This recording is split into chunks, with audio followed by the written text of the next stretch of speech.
आसुरी भाव से हम दैवी भाव की ओर जब यात्रा करते हैं उसे मानवीय यात्रा कहते हैं। इस संक्रमण काल को हम मानवीय यात्रा कहते हैं। एक मानव के रूप में हम वो यात्रा पूरी करते हैं। मानव की यात्रा पूरी होते ही हम देव रूप में प्रतिष्ठित हो जाते हैं।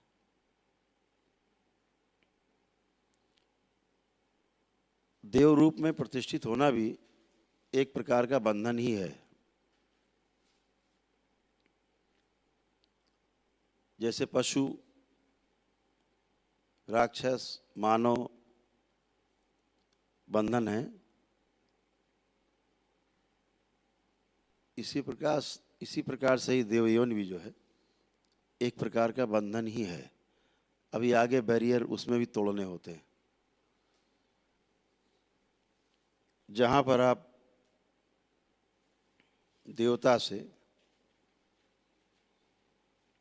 देव मानव से दिव्य मानव की ओर यात्रा शुरू करते हैं। देवता रह करके, देव भाव में रह करके जब हम सेवा शुरू करते हैं मानव जाति की, कहने की सभी की, अपने से नीचे सभी की, तो हमारी यात्रा दिव्य मानव बनने की ओर शुरू हो जाती है। तो अभी जो त्रिगुणात्मक प्रवृत्ति रहती है देव योनि में भी,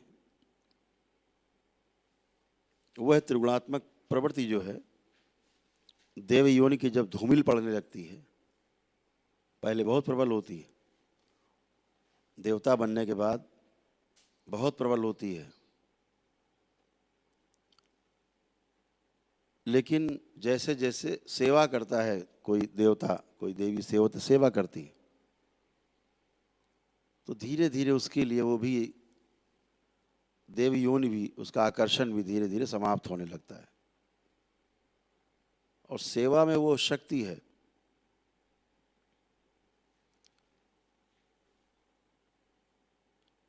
कि हर क्षण आपको नहलाया जाता है। सेवा में वो शक्ति, हर क्षण आपका स्नान होता है, हर क्षण रुकने ही नहीं पाती गंदगी।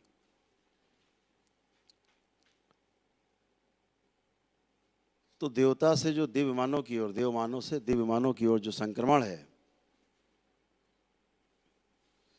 उस संक्रमण काल के बीच में की गई जो सेवा है, उसी के द्वारा दिव्य मानव होने का सौभाग्य प्राप्त होता है। दिव्य मानव कोई बन नहीं सकता, बनाया नहीं जा सकता, किसी को होना होता है। और वह एक स्वाभाविक अपने आप होने वाली प्रक्रिया है जो सतत चलती रहती है।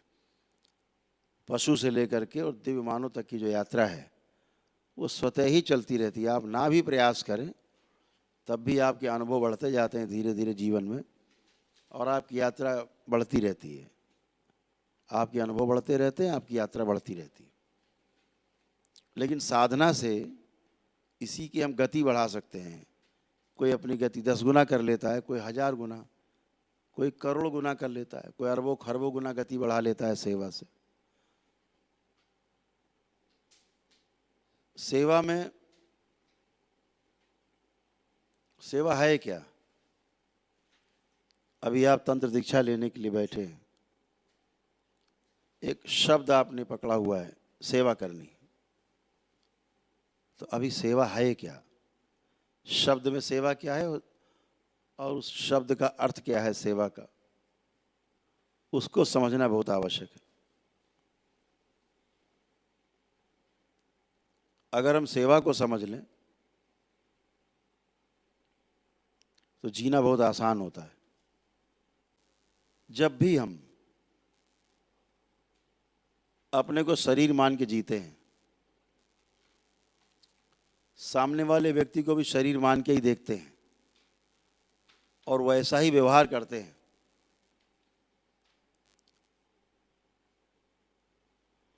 वहां पर शोषण है। कम ज़्यादा दिखाई देता है। अपने से छोटा दिखेगा या बड़ा दिखेगा, अपने से गरीब दिखेगा या अमीर दिखेगा, अपने से ज़्यादा ज्ञानी दिखेगा या अज्ञानी दिखेगा, अपने से ज़्यादा या कम, हर क्षेत्र में व्यक्ति दिखाई देगा। धन में, पद में, बल में, तमाम तरह से आपको कम ज़्यादा दिखाई देगा। जहाँ कम ज़्यादा आपको दिख रहा है और आप किसी व्यक्ति की मदद कर रहे हैं, कतई वो सेवा नहीं है।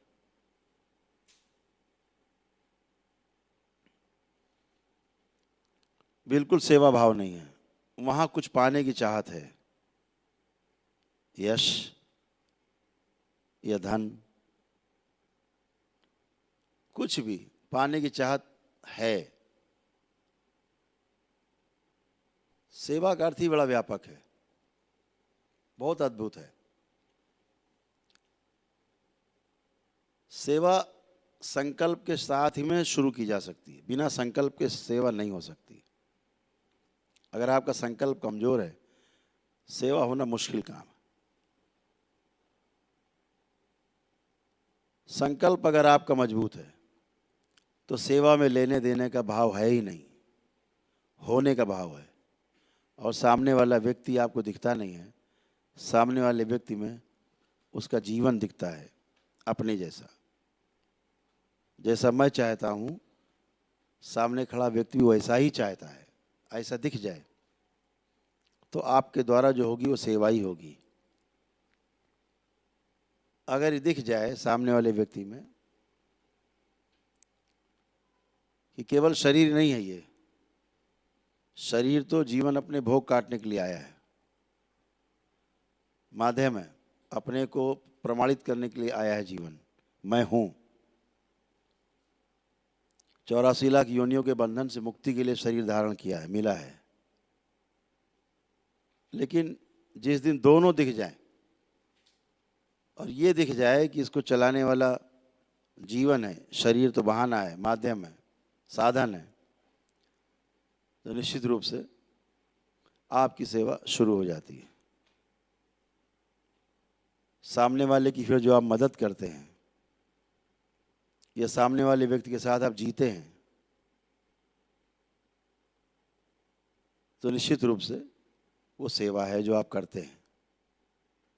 क्योंकि फिर आपके पास अपेक्षा नहीं रहती, शरीर नहीं रहता, छोटा बड़ा नहीं दिखता, अच्छा बुरा नहीं दिखता, सिर्फ सेवा का भाव होता है। कैसे? एक सहानुभूति एक भाव है, एक भाव ईर्ष्या का है। ईर्ष्या का जब भाव रहता है तो हम सामने वाले व्यक्ति के हर कार्य पर संदेह करते हैं।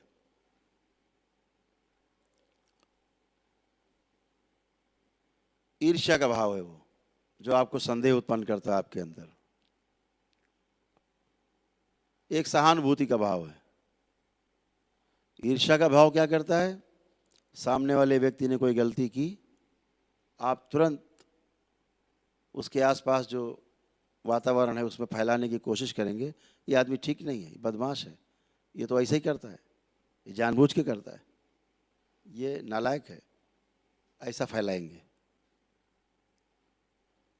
क्योंकि शरीर ही दिख रहा है, शरीर रूप दिख रहा है, छोटा बड़ा दिख रहा है, अच्छा बुरा दिख रहा है। लेकिन वहीं कहीं आपका अपना मित्र हो, उसने कोई गलती भी की हो, अब आपके अंदर उसके प्रति ईर्ष्या भाव नहीं है, तो सहानुभूति का भाव है। तो आप कहोगे अरे गलती हो गई, इसे बेचारे को माफ़ करो, ये तो गलती हो गई है। ऐसा है नहीं, वो हो गई गलती, ऐसा व्यक्ति है नहीं, वो बस किसी कारण से हो गई है, क्षमा करो, माफ़ करो। उसको भी समझाओगे यार आगे से मत करना, ये सहानुभूति का भाव है। क्यों? उसमें अपना जैसा दिख रहा। मित्र में हम स्वयं को देखते हैं। बहुत अद्भुत बात है, ये संसार में एक ही ऐसा है जिसमें हम अपने को देखते हैं, वो मित्र होता है, अपने जैसा। अपनी संतान भी अपने जैसे नहीं दिखती, लेकिन मित्र अपने जैसा दिखता है। मित्र हमारा मिरर होता है, मिरर। समाज में लोग कहते हैं ना, अरे उसकी संगत बहुत बुरी है, उसकी संगत बहुत बुरी है, खराब लोगों से संपर्क है इसका। 4 लोग लफंगे के साथ घूमते तो उससे पैमाना लग जाता है कि ये भी लफंगा ही है। और अगर 4 अच्छे लोगों के साथ उठना बैठना आना जाना है तो अरे बहुत अच्छा आदमी है, उसका तो बड़ा संपर्क अच्छा है। तो अपने जैसा दिखता है, तो अपने जैसे निर्मित कर लेता आसपास वातावरण, और वैसे ही लोग आसपास उसके रहते हैं। तो सेवा का जो भाव है, कोई भी आ जाए सामने, दुश्मन भी खड़ा है तो भी हम उसकी मदद करते हैं, क्योंकि वहाँ दुश्मन नहीं दिख रहा है, मित्र भी नहीं दिख रहा है। अपने अंदर एक भाव है कि हमें अच्छा करना है, हमें अच्छा बोलना है, हमें अच्छा देखना है, अच्छा ही रहना है, अच्छा ही बनना है, अच्छा ही सोचना है। तो फिर बुरा हो ही नहीं सकता, देख नहीं सकते। जैसे ये दरबार किसी का बुरा नहीं करता, इसका 100% लक्ष्य रहता है कि सब अच्छे हो, सबका अच्छा हो। ये भाव जब आप में रहेगा प्रबल, आप हर बैरियर तोड़ते जाएंगे, हर बैरियर अपने आप खुल जाएगा, स्वागत करेंगे लोग। जो लोग ताला बंद करके रखते हैं दरवाजे पर, गेट में ताले बंद रहते हैं, नहीं इसके आगे नहीं जा सकते, वही लोग ताला खोल करके, हाथ में माला लेकर के, पुष्प लेकर के आपका स्वागत करने के लिए खड़े होंगे। जब ये वाला भाव आपका बन जाएगा, आप हर बैरियर तोड़ते चले जाएंगे तंत्र में, और तंत्र की नई ऊंचाइयां छुएंगे आप।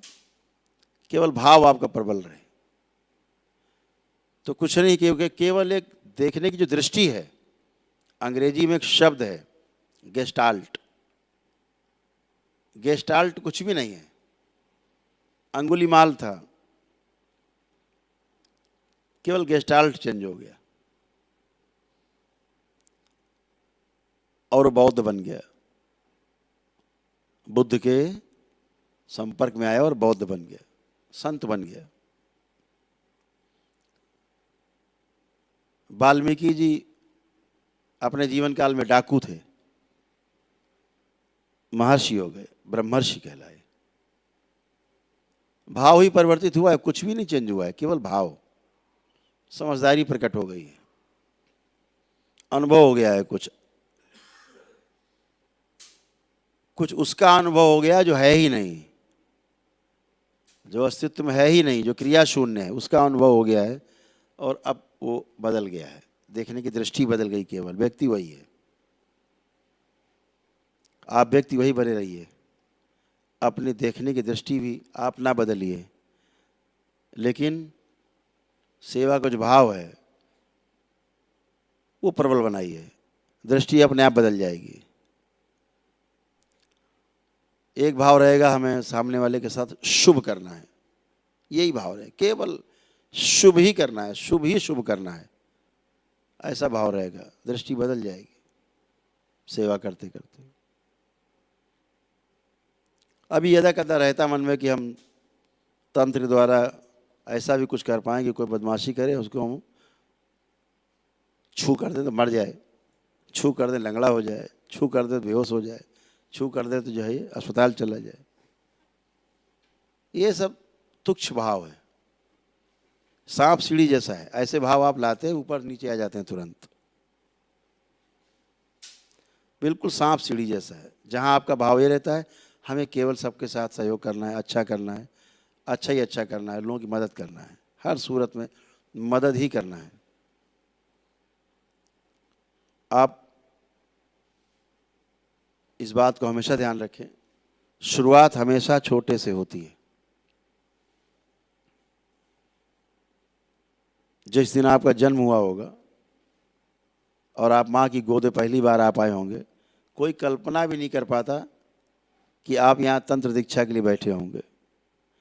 कोई कल्पना ये भी नहीं कर सकता कि आप इतनी ऊंचाइयाँ छू करके करौली सरकार के दरबार में और कहाँ से कहाँ पहुँचने वाले हैं, अभी वो कल्पना किसी को नहीं हो सकती।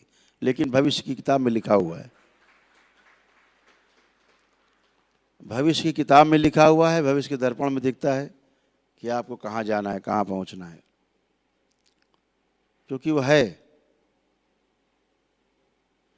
किताब में लिखा हुआ है तो फिर मुश्किल होता है भूलना, मिटाना।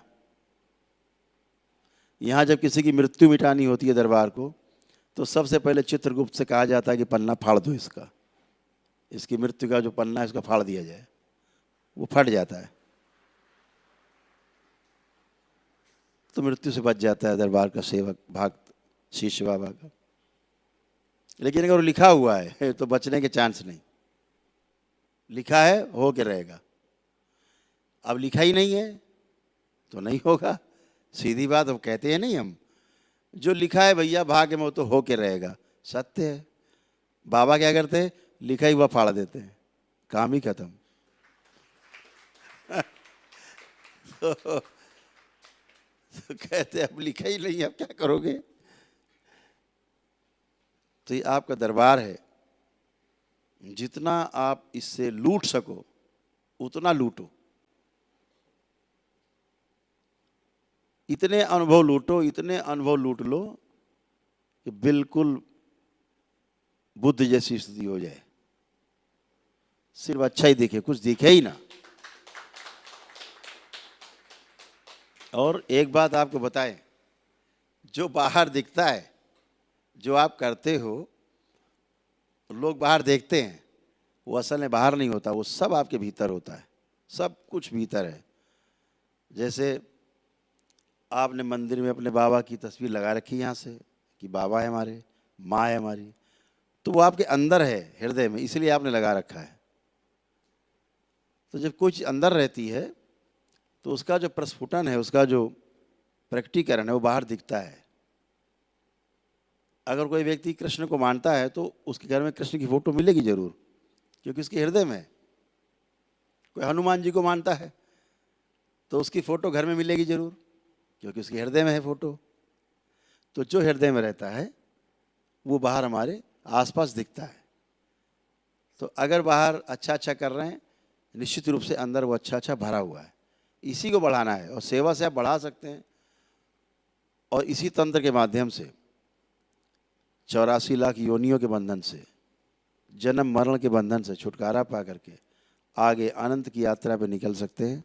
इससे मुक्ति पा करके इस मर्त्यलोक से, जहाँ दोबारा जन्म नहीं हो, इस मानव शरीर में सारे इच्छा विचार आशाएं नष्ट हो करके सदा सदा के लिए सारे यहाँ के संकल्प नष्ट हो करके, और आप बंधन से मुक्त हो करके और आगे की यात्रा की ओर बढ़ते हैं।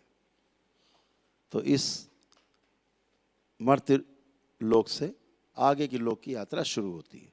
फिर इस लोक में इस रूप में बंधन के रूप में आना नहीं होता है। अगर आना होता है कभी तो स्वतंत्रता के साथ आना होता है, बिना बंधन के आना होता है, और वो जानबूझ के आना होता है। जैसे कोई व्यक्ति, किसी ने एमए पास कर लिया है, अब उसको कहा जाए भाई कक्षा 5 के स्कूल फिर भर्ती होना है आपको जाके, ठीक है बोला कर दो, चला जाए कक्षा 5 वाली में, 2 दिन कापी किताब पलटेगा, पूरे साल भर की परीक्षा एक ही दिन में दे देगा, कहेगा ठीक है। वो जानबूझ के आया, उसे कोई भय नहीं होगा परीक्षा से, किसी परीक्षा से कोई भय नहीं होगा। एमए पास है, वो जा चुका है 5वीं 6ठी 7वीं क्लास क्रॉस करके, बीए में कर चुका है, तो उसके लिए कुछ भी नहीं, वो तो जानबूझ के आया। कोई भय नहीं परीक्षा का, कोई भय टीचर का नहीं, कोई भय किताब से नहीं। तो इसलिए इसी तरह से होता है, जानबूझ के जो दोबारा इस मर्त्यलोक में आता है, निर्भय होकर आता है, और फिर आगे वालों को दिशा देता है। ऐसे भी लोग हमारे समाज में हैं, इस धरती पर ऐसे लाखों लोग हैं। कोई 2-4 को शिक्षा दे पा रहा है, कोई 2-4 लाख को शिक्षा दे रहा है, लेकिन हर जीवन अपने अपने क्षमता के अनुसार, शरीर की क्षमता के अनुसार, व्यवस्था के अनुसार सक्रिय। ऐसे ही आपको प्रयास करना है कि हमें आगे बढ़ना है, तो अपना भाव स्थिर रखना है, अपना भाव अच्छा रखना है। बाबा माता से रोज़ प्रार्थना करनी है कि बाबा माँ, हमें आप जो संकल्प हम कर रहे हैं, ये भी हमारा संकल्प है कि हमारे अंदर कभी अहम ना आए, कभी हमारे अंदर किसी को नष्ट करने की भाव ना आए, कभी किसी को दुख पहुंचाने का भाव ना आए। मेरे द्वारा सब अच्छा ही अच्छा हो, ताकि मेरे कर्म अच्छे हों, तो मेरे भोग भी जो है अच्छे होंगे और हम अग्रसर हो पाएंगे अपने संकल्प की ओर कि हमें इन 84 लाख योनियों के बंधन से मुक्ति पानी है। अच्छा ही अच्छा करना, अपने कुल का नाम रोशन करके जाना है। जहाँ हमें जन्म मिला, हमें सहारा मिला इस बंधन से मुक्ति के लिए, हमें उस कुल का भी मान रखना है। तो ये बात हमेशा आपको ध्यान में रखनी है कि हम तंत्र दीक्षा में जा रहे हैं तो हमें सब अच्छा ही करना है, केवल अच्छा करना है। उससे आपके कभी भोग नहीं बढ़ेंगे, आपको कोई गलत चीज़ नहीं भोगनी पड़ेगी। समझ पा रहे हैं? यही करना। अभी जब दरबार का ऑफिशियल चैनल करौली सरकार ईश्वरीय चिकित्सा विज्ञान केंद्र चैनल को जरूर सब्सक्राइब करें। नमः शिवाय।